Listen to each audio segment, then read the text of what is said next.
Hello, everyone. Welcome back to yet another political episode. So, we got very great news in regards to Michigan.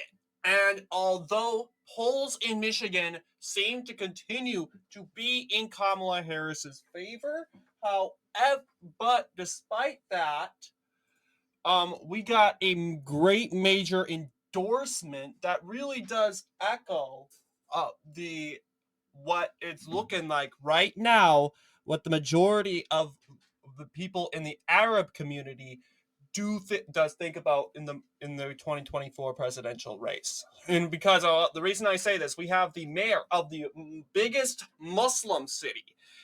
This is Mayor Amir Ghalib, who comes from the Detroit area in suburb. He is the mayor of Hamtramck.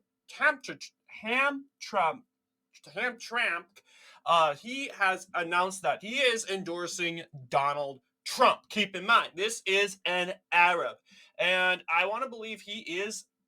Yes, he is a Muslim. He comes from the Muslim majority uh, city of Hamtramck. And that city, as you should know, comes from as you should know, no surprise here, it comes in Wayne County. And yes, it's obvious. Amir Ghalib is a Democrat. And I would say, you know what? He is free Palestine. I believe he supports Palestine. I think, honestly, this is Donald Trump's very first free Palestine endorsement. And I want to give uh, Ghalib a lot of credit here. I don't agree with him on his views with regards to Israel and Palestine, but I have tons of respect for this man because this man is not an emotional man. This is guy's a logical man, and he is accepting the fact that, hey, you know what? The likelihood here of having a pro-Palestine president is going to be very, very small.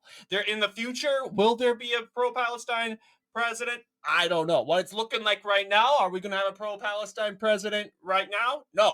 And because the United States government is strongly and solidified by pro-Israel, Israeli said interests. It's either pro-Israel or non-interventionists.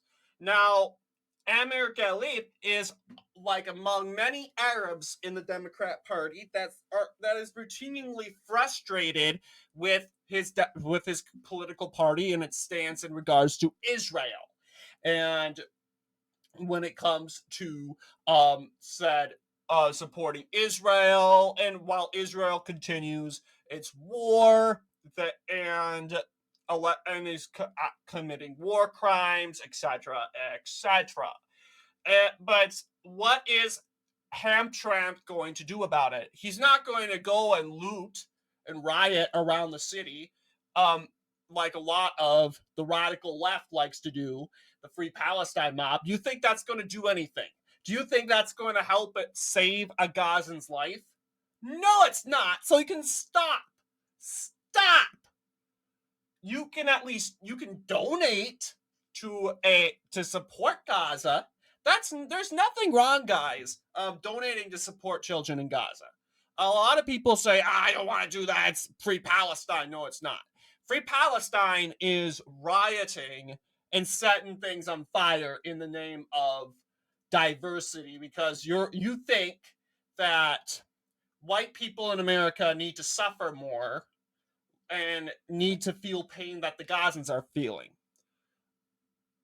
First off, who has the right to deliver that? No one. Okay? We all have our lives. It yes, I understand.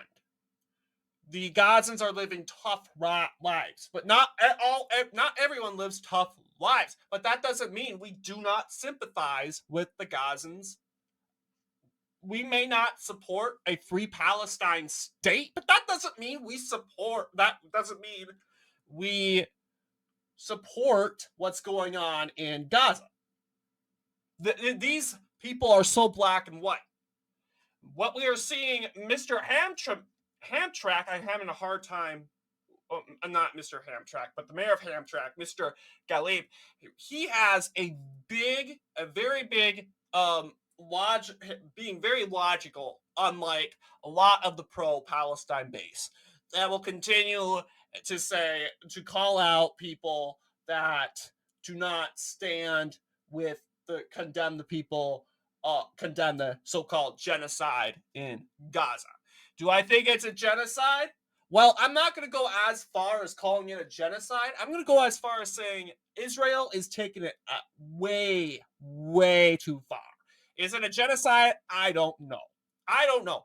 A genocide is proclamation, a proclamation of a purge to uh, annihilate a certain group of people. Netanyahu and the Israeli government haven't made that proclamation yet, saying, "Hey, we need you guys out of our land." Um, sure, they're demonstrating it. That's what a lot of these said pro-Palestinians will say. Um, but as of right now, I'm being a critical thinker. This conflict has been going on for so long. I just want to see a little bit more proof. Do I think Israel's taking it too far? Absolutely. Absolutely. And if I was in front of a pro-Palestinian radical right now, I would be sworn at. Even though I admit that, hey, Israel's taking it too far. I would be cussed out of the planet because I didn't condemn the genocide. I didn't even acknowledge it as a genocide, but I condemned them taking it a notch further. But Mr. Ghalib endorsed Donald Trump, who not only is pro-Israel, but made Jerusalem, put the U.S. Embassy in Jerusalem, recognizing Jerusalem as Israel's official capital. Now, I can guarantee you, Ghalib is not the biggest Trump guy. He is has opposite views in regards to Donald Trump. So this is a critical endorsement, and we should not blow it. Instead, I think Donald Trump needs to work with Ghalib to better boost and support more Muslims, and that would better actually spread the message that, hey, you know what? Make America Great Again is for all Americans, even Muslims. And because all the Democrats think, oh, make America great again for white people only. No, no, no. That's the race bait. That's the race baiting. And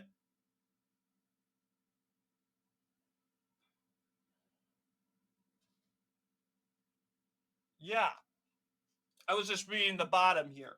But yes, Mr. Ghalib, he he is pretty tossed up in this, and I think this is pretty hard for him. But he's thinking rationally, because I think for those of you who want the genocide, you can call it a genocide if you want, to stop in Gaza, here's your choice. Trump is going to be your best choice. You disagree with him politically. You hate him. But let's be clear. Donald Trump means it well. Under the Trump presidency, wars didn't exist. I mean, they did, but they were on pause because everyone was afraid of Donald Trump. And that's the funny thing. The Democrats and the Harris Waltz campaign go on the offensive and call Donald Trump weird. Sure, he may make some weird comments and that are taken out of context, like the eating cats and dogs statement. But if he was really weird, then Putin would have invaded Ukraine. Because weird, it correlates with intelligence. It mixes in with intelligence. And we know if Donald Trump has to be somewhat very smart in order to stop wars and conflicts from ongoing, right? Donald Trump's smart. So don't let the Democrats gaslight you and thinking he's weird. He makes some comments. That's his personality. That's his personality. That's not his intelligence. Donald Trump is very smart. If he wasn't smart, the invasion of Ukraine would have began in 2017. Everything would have began in 2017, but it didn't. Instead, the countries of China, Iran, and Russia had to wait until Trump was out of office to begin its, of course, attacks. And I think Mr. Ghalib, he cares so much about the Palestinian and Gazan peoples. He just wants the killing to stop. He wants the fighting and the bloodshed to stop. And he's like, okay, if Donald Trump is going to be the one to stop this, then I'll vote for him. That is the logical choice. But when we're seeing these pro-Palestine mobs coming out saying we got to stop the genocide in Gaza. Well, you probably don't want to stop the genocide in Gaza, because if you wanted to stop the genocide in Gaza, you would choose the right president that would most likely stop that. Do you think Kamala Harris is going to stop the genocide in Gaza? Oh no, she will not. Period. She won't. She won't do a thing. She won't stop the genocide in Gaza because she's weird. Kamala Harris visited the border one time. Do you think someone who visited the southern border one time is going to visit the whole world, different countries, and end all the conflicts? She can't even stop the crisis in the southern border. And Mr. Ghalib is not listening to his party's gaslighting. He says, hey, I can trust Trump because we lived through a Trump presidency. And although it wasn't all that good, foreign policy wise, it was better than what we're seeing with Barack Obama, who launched, of course, drone strikes in Libya and Iraq and Afghanistan, George Bush invading two countries, and Bill Clinton invading Haiti and Bosnia. Then you have George H.W. Bush attacking Panama and Iraq. It goes on and on and on and on. But Trump, nothing. Absolutely nothing. It's amazing. Mr. Ghalib knows this. And sure, I can guarantee you, Ghalib didn't like at all that Donald Trump recognized Jerusalem as Israel's official capital. But Ghalib has his criticisms for Trump, and I think he knows that, you know what, Donald Trump is going to do some stuff that he doesn't like. But Ghalib's main reason for voting for Trump is to stop the war. Period. These pro-Palestine mobs, like I said, they claim to they want to free the Palestinian people. But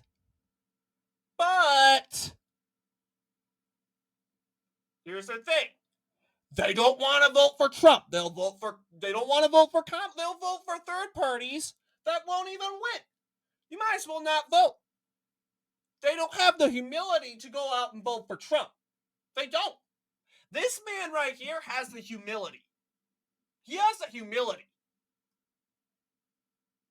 And although he does not like Trump, his main focus and reason of voting for Trump is for the Gazan people. You can remind the pro-Palestine voter that, hey, you vote for Trump, you're saving the Gazan people. You're saving a Gazan's life. But they won't listen to you because the fact is they aren't pro-Palestine. They're pro-progressive. I mean, I guarantee you see other conflicts around the world, mainly in countries that have a white majority ruling over a minority. It's hard to go over. Example would be Morocco and the Western Sahara. Although there's no really white demographic in those two countries. Morocco is a conservative country ruling over a socialist autonomous republic that, just like Palestine, has very, very similar stories. is being occupied by Morocco. I can guarantee you that will be the next thing to blow up. Morocco and the Western Sahara. And we'll be hearing about Morocco committing war crimes against the Sahrawi people. And Algeria, which is an ally of the Western Sahara, mainly the Iran in the Western Saharan conflict, will fund, of course, Western Sahrawi rebels or militants to attack Morocco. It's just, I can guarantee you, that's the future. Put betting on it. They don't care about Ukraine. They don't care about Taiwan because it's not a right versus left issue.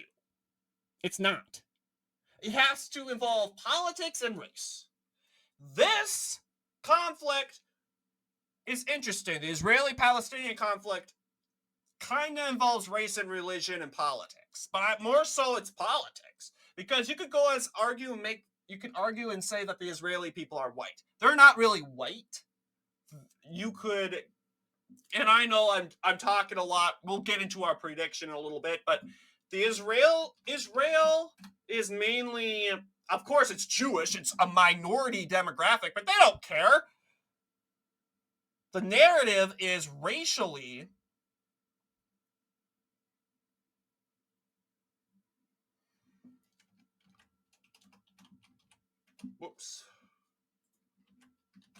because realistically, these people came from Europe. A lot of them came from Europe after World War II. But it doesn't really matter if they're white or non-white. They still hate Israel because the narrative it's a right-wing fascist regime. Netanyahu comes from a right-wing. I'll be honest, it's a far-right political party. A far-right political party that's making the narrative. Palestine, on the other hand, it's ruled by the dominant political party is called the Fatah. And that is a socialist, center-left to left-wing political party. Every Palestinian prime minister or president comes from this group. Heck, this group is so popular that it even has a military said sort of deal.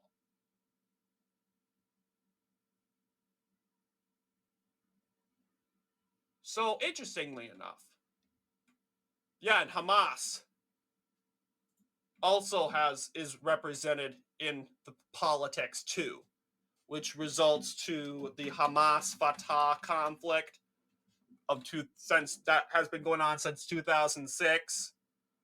Yes, despite having the same agenda of freeing Palestine, these two groups hate each other. Hamas is right wing, so I don't really understand why the populist left is so excited for Hamas and they fly their banners.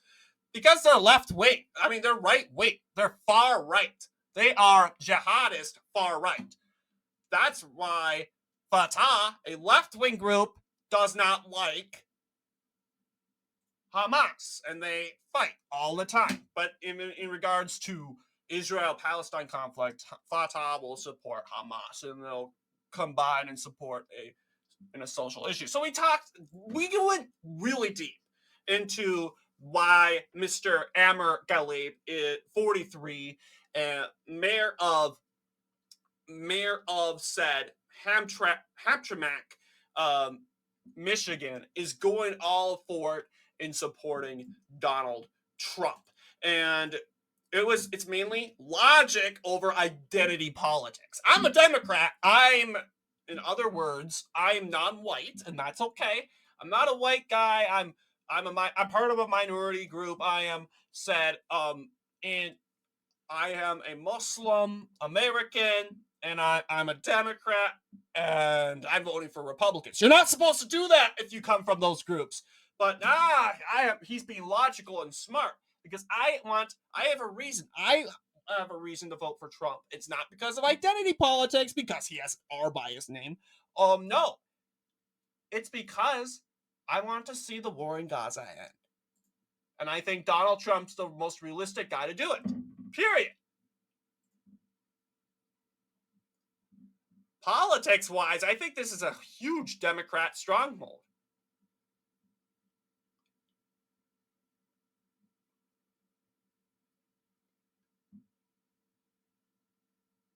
Although, yeah, can we win Wayne County?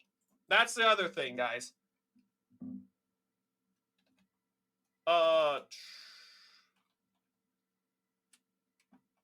want to look at. I'm trying to think. Yes, election shuffler, and then we'll make our prediction. Election shuffler. So, what does it take to win Michigan? Now, Michigan has a high demographic. It's the most liberal out of the swing states. That's a fact we must accept.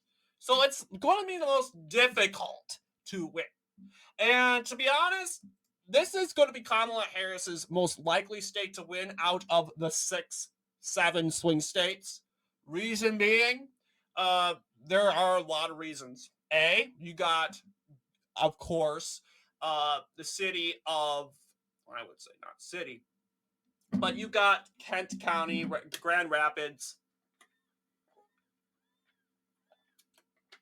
But can Trump still win the city? Ideally, yes.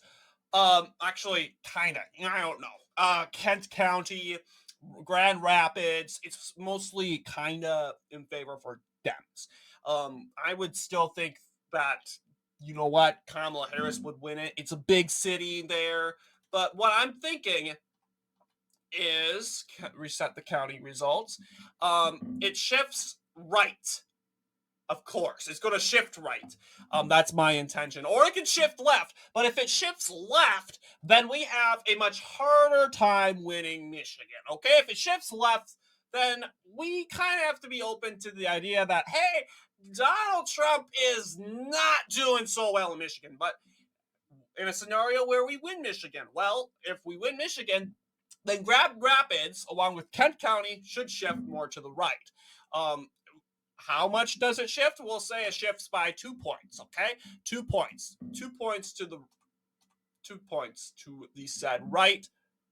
No. Oh my goodness. All right. 2. Okay, perfect. 2 points to the right. That barely brings down the notch. It was originally 2.83. Now it's 2.11. So it brought down a little bit, but that can't solely help us win Michigan. I would think that we would win Muskogee. I would say win it by 3. That's our ultimate goal. Let's see, win Saginaw by 3.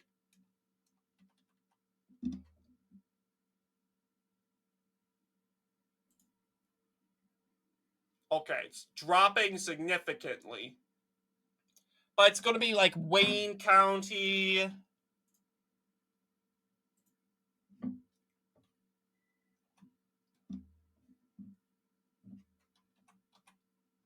Okay. This is more realistic. All right. Wayne County. And it depends how much, like what we're seeing right now from like Muslims. If Mr. Ghalib's endorsement is successful of bringing many Muslims in the Wayne County, Detroit metro area, I would say swing to the right by 4. I would love to see that. It would realistically go to Kamala Harris by 67% instead of 69%. And that, if that works out, would result, you know what? It goes down to 1.38. That itself, guys, proves that, hey, you know what? Wayne County shifts to the right by 4. That doesn't mean we win. Okay, that does not mean we win necessarily. And then we also have to perform all over here. We got to perform here. Eaton County is a county of concern. We need to kind of, let's just say, we have to kind of overperform that area here. Let's do. No, I don't want it to go. like, let's see.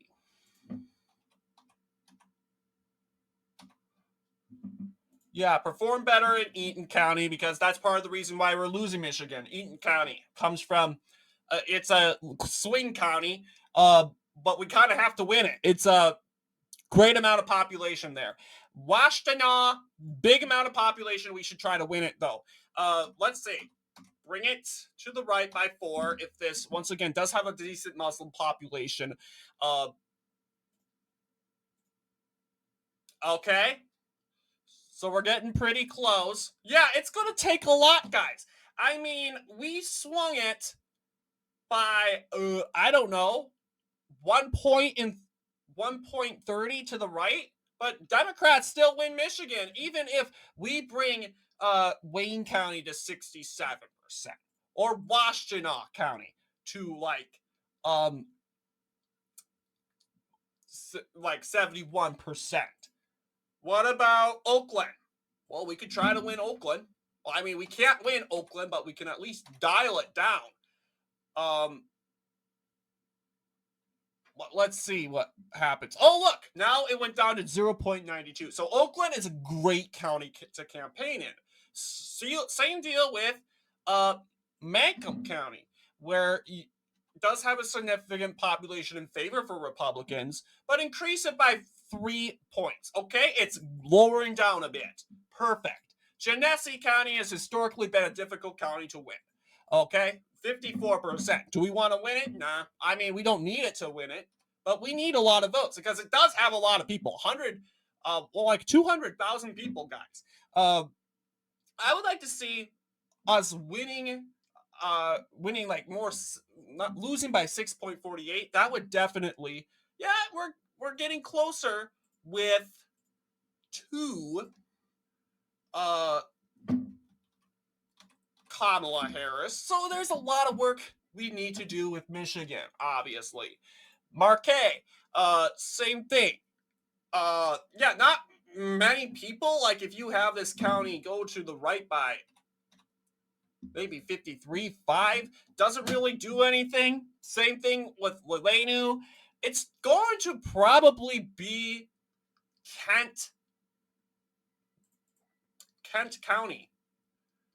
Yeah, Kent County is going to, like, even if you give Kent County to Republicans, okay, only in this scenario do we win. We win by 0.49. That's because Kent is going to the right by 6.73. And I don't think that's going to happen, guys. I really doubt it. Kent County isn't going to go to the right by 0.3. But if it goes by 2, yeah, we still barely win. Yeah, we can definitely do this, guys. It's going to be harder.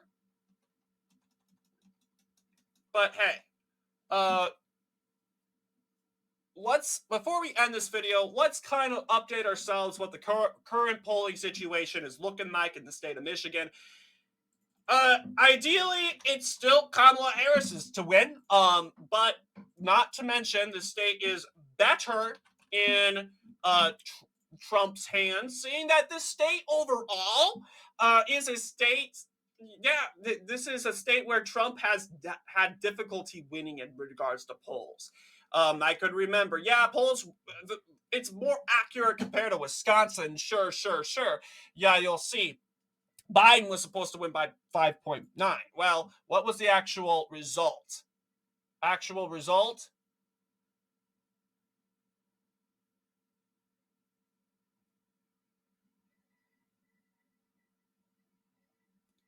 Do we have actual results? I don't. But the accurate, of course, the average was 5.9. Now, we're not losing to Harris by 5.9. That's ridiculous. And we probably lost it to Biden by 2. Just by 2. It wasn't 5. 2.7 was the actual real numbers. Now, looking at 2024, we're doing way better. 2.3. I think we barely win Michigan. Barely. And it looks like we haven't really got an updated poll scenario since, but 2.3, what would that really necessarily look like? Well,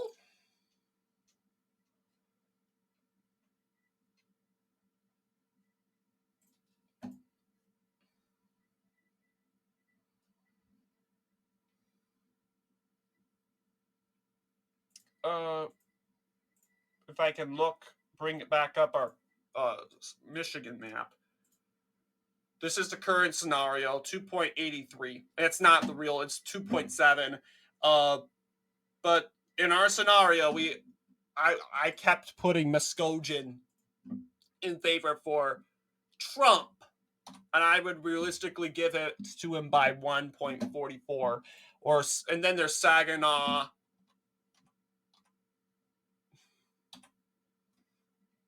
Okay. Yeah, it's down to 7.76. It would just go down by a notch.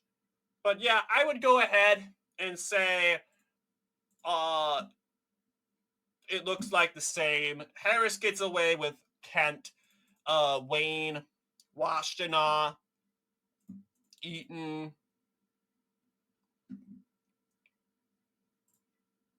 No, Eaton's right here. This is Ingram. Lelanu will go for Harris. So 10 counties for Kamala Harris. And then we got the rest in favor for Donald Trump. Oh, actually, hang on. No, 9 counties because we forgot Saginaw. Uh,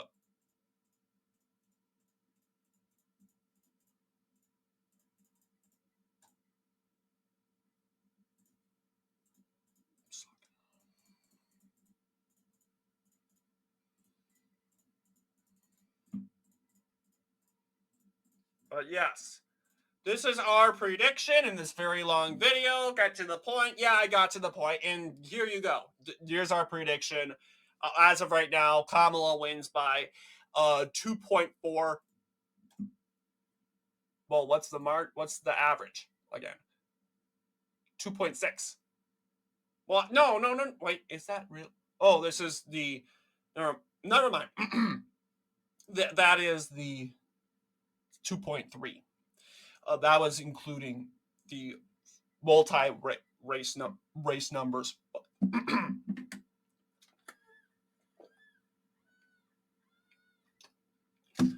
Yeah, they are not even giving Cornel West. I mean, Cornel West isn't getting anything. Chase Oliver, like, where are they exactly polling? Because I mean, if Cornel West if they're polling all of Michigan, then Cornel West would be getting a lot more than what he is.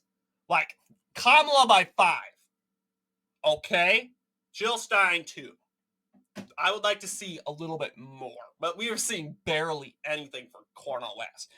Oh, you think his campaign's broken? I think his campaign's good. It really does depend.